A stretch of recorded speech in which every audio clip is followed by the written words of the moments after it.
Mesdames, Messieurs, bonjour et bienvenue sur notre chaîne YouTube. Ici nous vous donnons la clé, alors si vous êtes nouveau, abonnez-vous et cliquez sur la cloche de notification pour ne plus rien manquer. Cela fait, on peut commencer. Opinion, l'étrange garde rapprochée du légionnaire Doumbouya.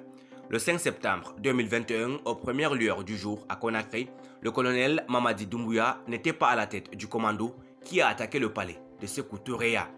Les opérations étaient conduites par le commandant Ali Kamara, aujourd'hui détenu dans un lieu secret. Certains parlent d'une pièce réduite au palais Mohamed V pour ce jeune officier, originaire de la basse Guinée, formé par des officiers chinois.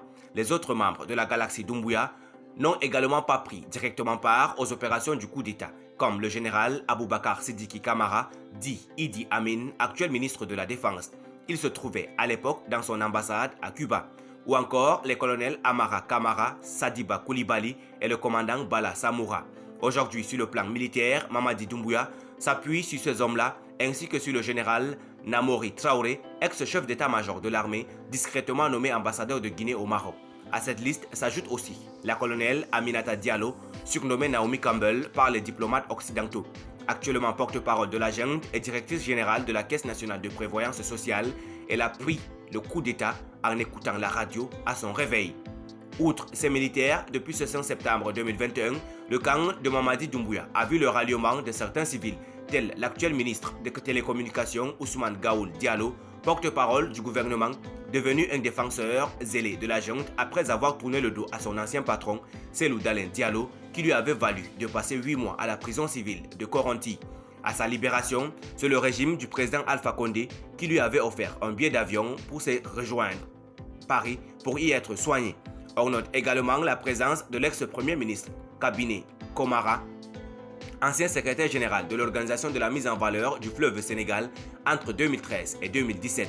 Il était depuis lors en froid avec le président Alpha Condé en raison de sa non-reconduction à la tête de cette institution régionale à cause d'une gestion controversée, mais aussi l'ex-ministre Ousmane Kaba en rupture avec l'ancien régime pour le dossier des étudiants boursiers fictifs de son université Kofi Annan de Guinée.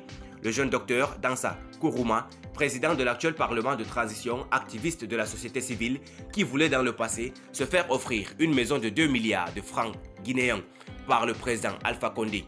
Aussi, les deux magistrats, Charles White, ex-procureur promu ministre de la Justice, et le procureur de la Cour de répression des infractions économiques et financières, Ali Touré, tous les deux chargés d'éliminer par d'opportunes et souvent injustifiables décisions de justice les adversaires de la junte, dont certains sont aujourd'hui en prison.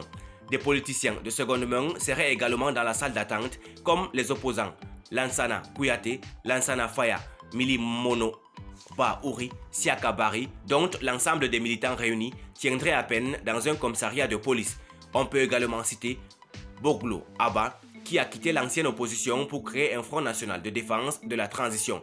Marie Souaré, ancienne salariée du groupe Total Énergie, ou le jeune député du Rassemblement du peuple de Guinée, Souleymane Keita.